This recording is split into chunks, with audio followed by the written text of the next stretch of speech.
Welcome back. Okay, vocabulary. List 28, vocabulary booklet 4. Son seis libros that I use.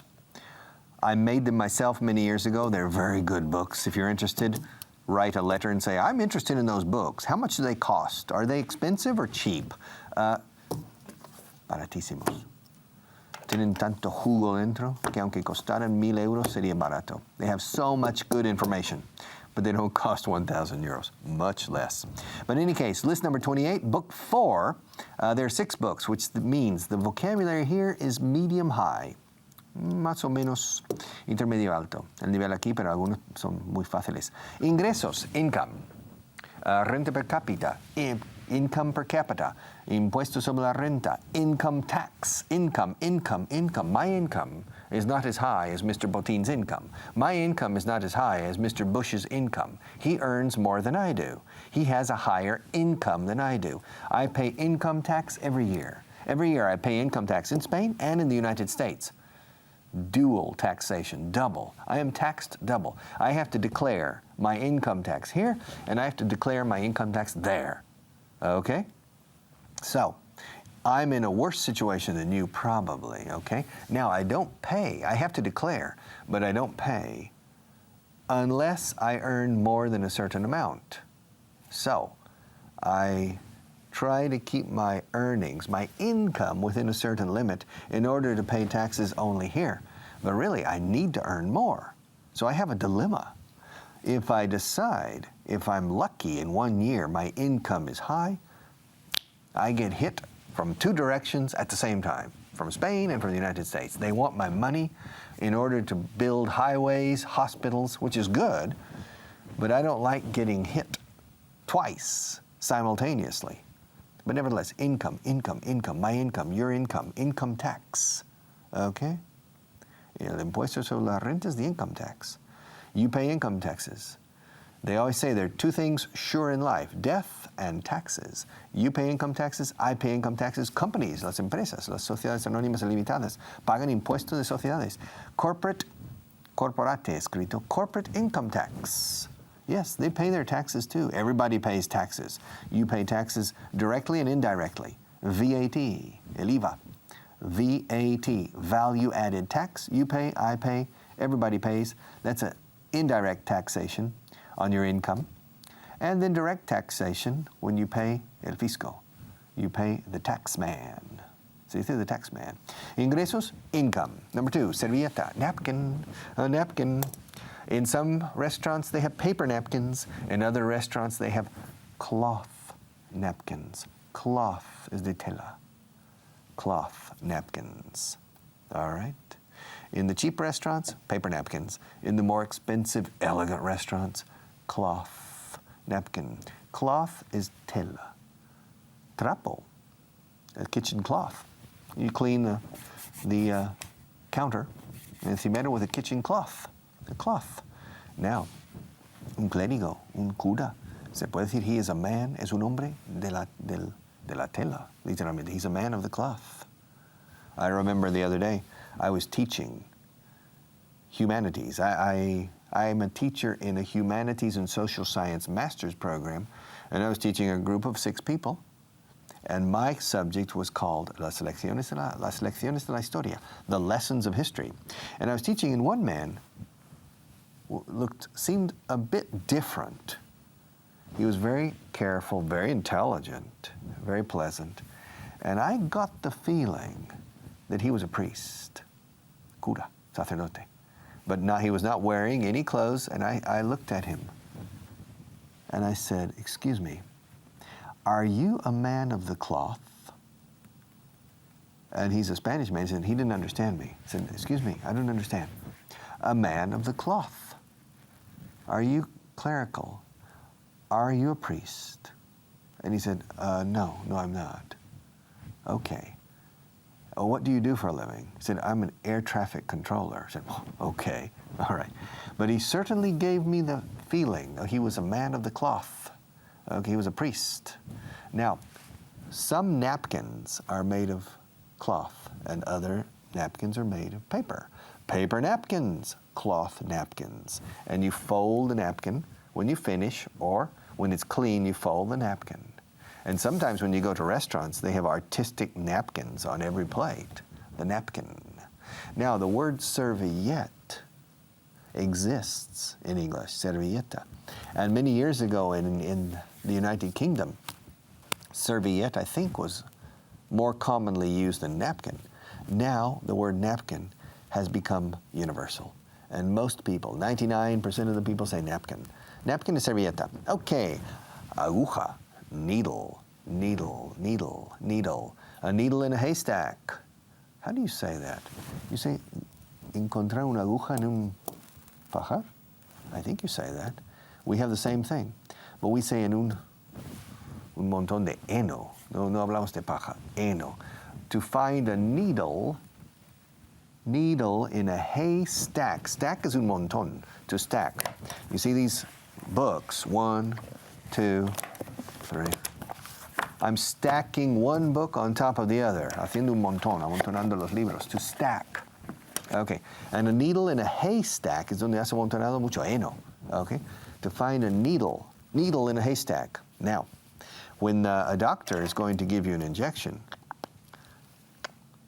he pushes it and some comes out to eliminate the air in the syringe.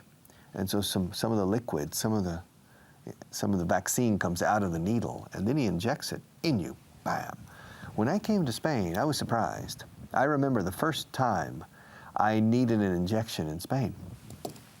And I was completely shocked. They gave me an injection in the arm, not in the posterior. And I rolled up my sleeve and exposed the back of my arm. And the doctor, or what do you call him? The nurse, or you call him what's the word you use? I can't remember the word. Oh, el practicante. Okay, fine. The ATS, or whatever you call him now. Okay. He took the needle only, and he went, bam. He put it in. I said, what are you doing? He said, I'm going to give you an injection. And then he attached the syringe, jeringuilla, to the needle and injected the vaccine, or the liquid. And I said, well, that's a funny way of doing it. I had never seen it in my life. In the States, when you have an injection, or when you get an injection, the doctor, it's already connected. And the doctor simply, and he pushes with the needle. You do the same here too. You have both systems. And he pushes it in and gives you the injection. That's the only thing I had seen in my life until I was about 21 years old here, and they put that needle there. Okay. The needle is aguja. And you have the eye of a needle, and you thread the needle. Hilar, ¿se dice? La aguja. El hilo, pasas el hilo por el ojo. The eye, igual en inglés que en español. And un camello nunca pasa por ahí. Camels don't pass through the eyes of needles, according to Jesus of Nazareth, because otherwise rich people will go to heaven. And you thread the needle, and then you can sew. To sew. S-E-W. Escrito seu. Pero se pronuncia como sew, como con el caballo. Sew. To make the horse stop. In English, we say, whoa. We go, whoa, con W. Whoa. It's interesting, the sound is the same. Whoa, long. And the horse stops. But in Spain, you say so, and we say whoa. But so is how we say so, to sew. And you remember the song, doe, a deer, a female deer, Ray, a drop of golden sun, me, a name I call myself, fa, a long, long way to run, so, a needle pulling thread. You remember the song? You don't? Okay, well, it doesn't matter anyway. So, with a needle. Okay, ingresos, income. Servilleta, napkin. Aguja, needle. Y palmera, palm tree. Okay.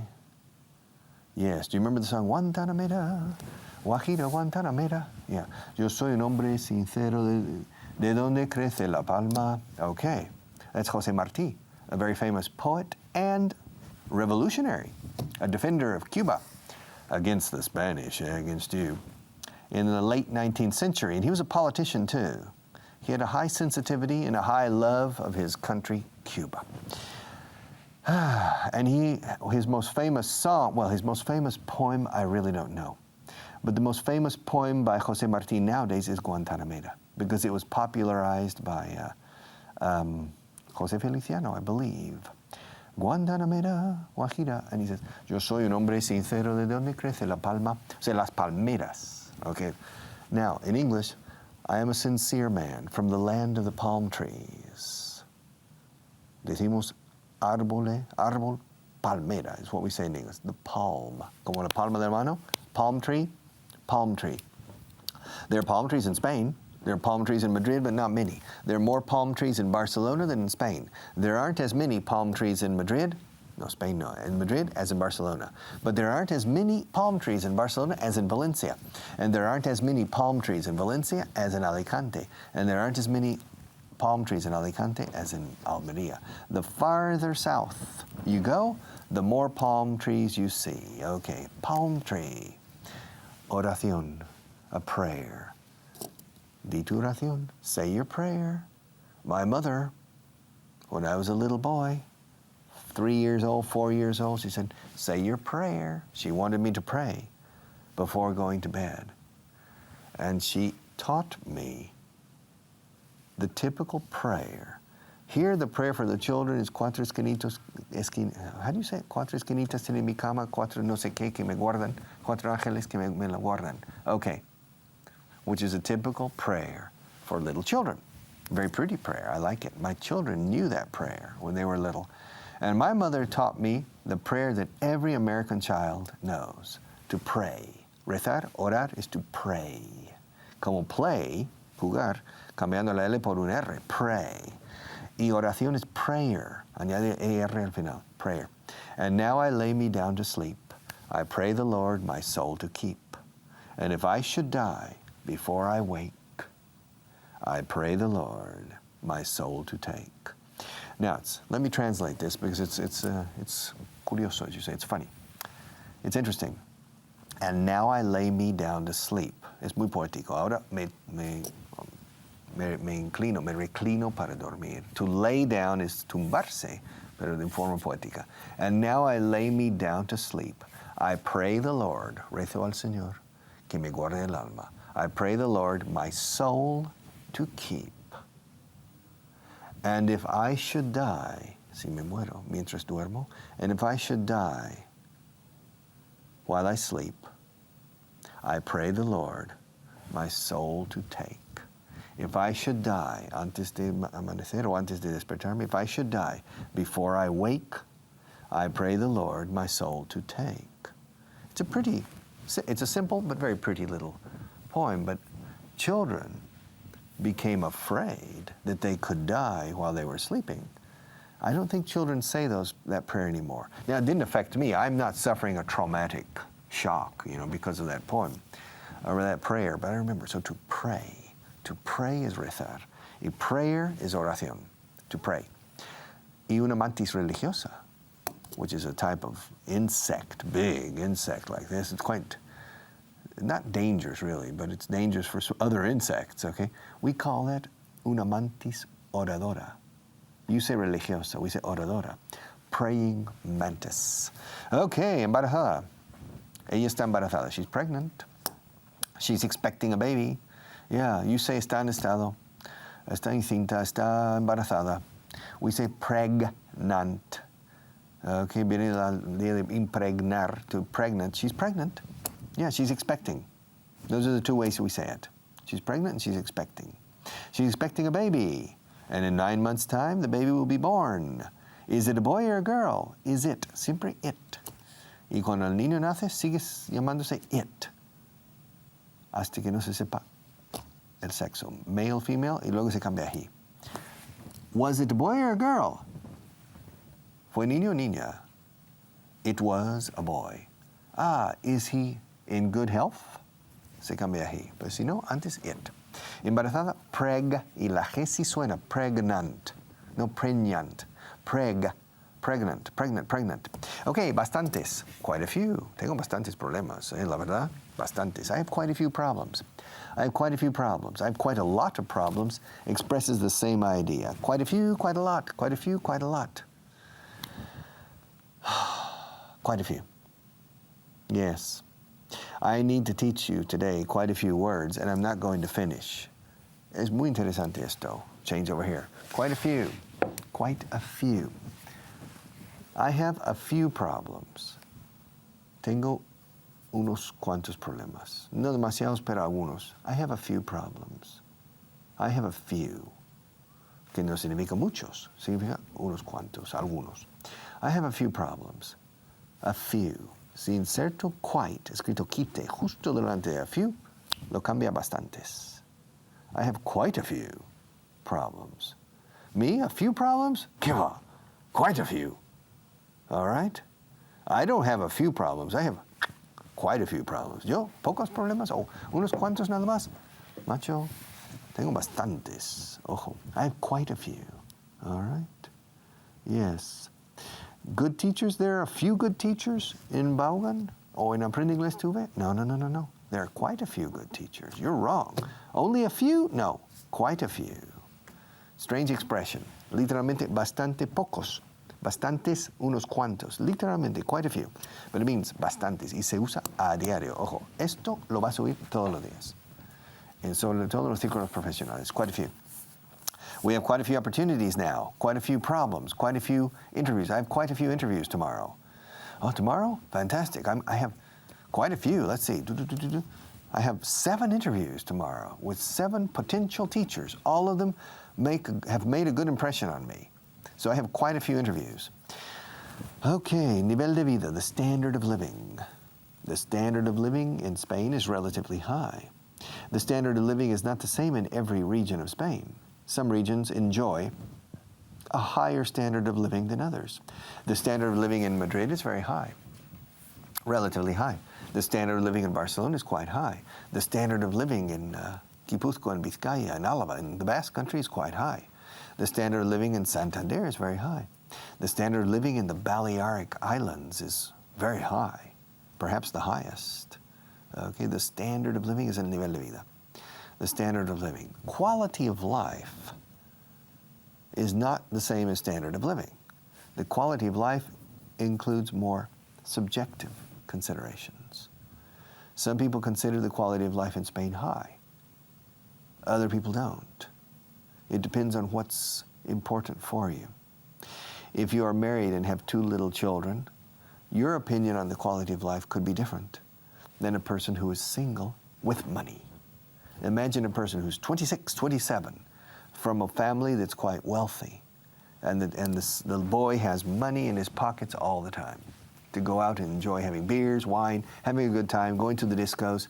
He can probably say, the quality of life is very nice, okay? It's very high in Spain, the quality of life.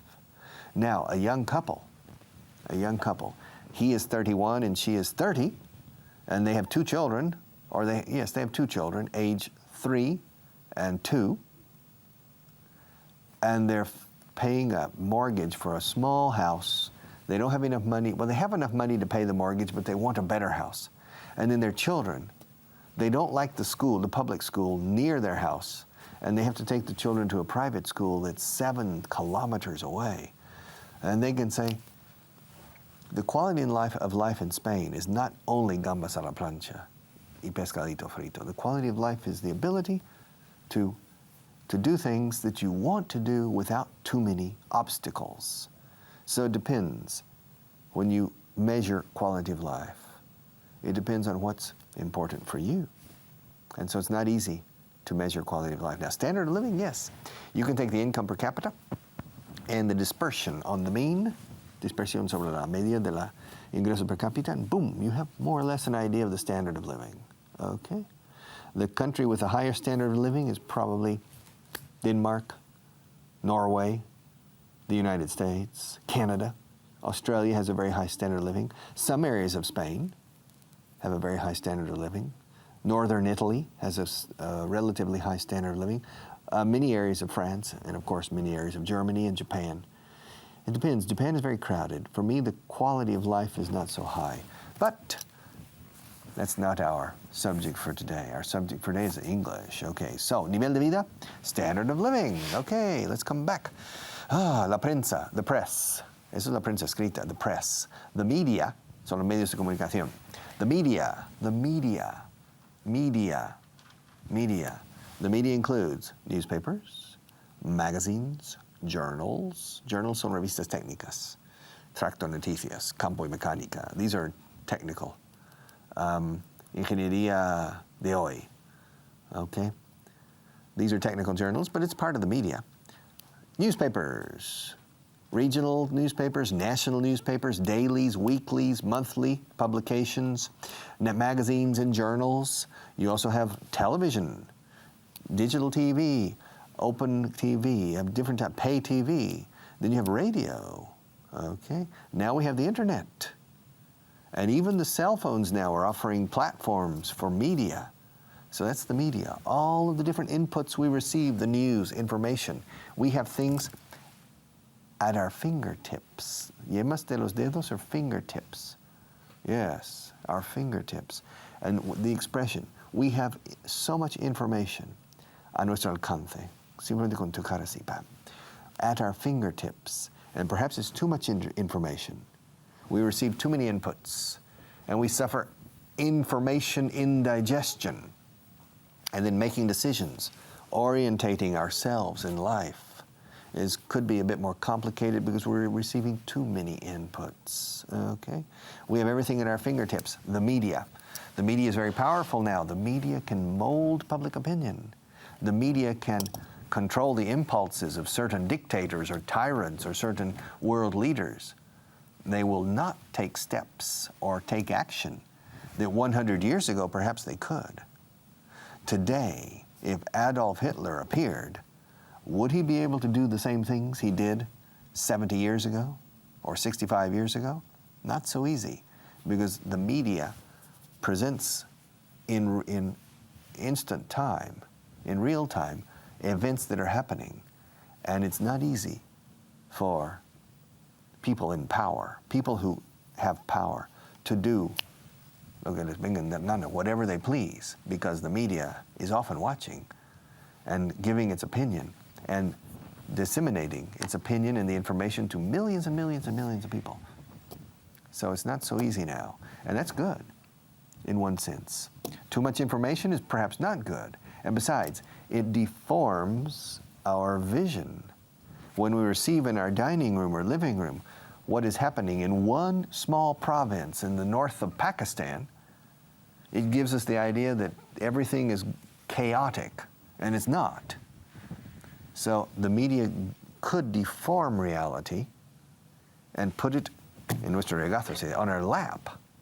But at the same time, the media has been able to control the impulses of people in power. And it's not so easy to do bad things, and to get away with it, because the media now is strong, which is the other side of the coin, the good side. All right? It's an interesting subject, but not a subject for today. Today is learning English. And I don't know how much time I have left. How much time do we have left? We have 1 minute left. I only have 1 minute left. What can we do? All right. Muy rápidamente. Elegir is to choose. Every day I choose. Yesterday I chose. Lately I've chosen. Every day I choose what I'm going to wear for this program. Every day I choose. Every day. Yesterday I chose una O. Inglesa, O, chose. And lately I have chosen different types of clothes to wear on this program. Choose, chose, chosen. Yes. And I hope that you choose this channel every day. And I hope you choose this channel over the others. This channel is the best because this channel gives you something very valuable. The other channels give you entertainment, news, information, but this channel gives you growth. Crecimiento del cerebro, no solo inglés. The things I talk about, Kathleen, other people, Richard Brown, and other people on this program, Hannah, we talk not only English, we talk about geography, we talk about history, we talk about current events, and it's very stimulating. So I think this channel, you should choose this channel because with this channel, you are going to grow. En eso voy a empeñarme yo. Okay. See you again tomorrow or next Monday as soon as possible. I hope to see you again. Bye-bye.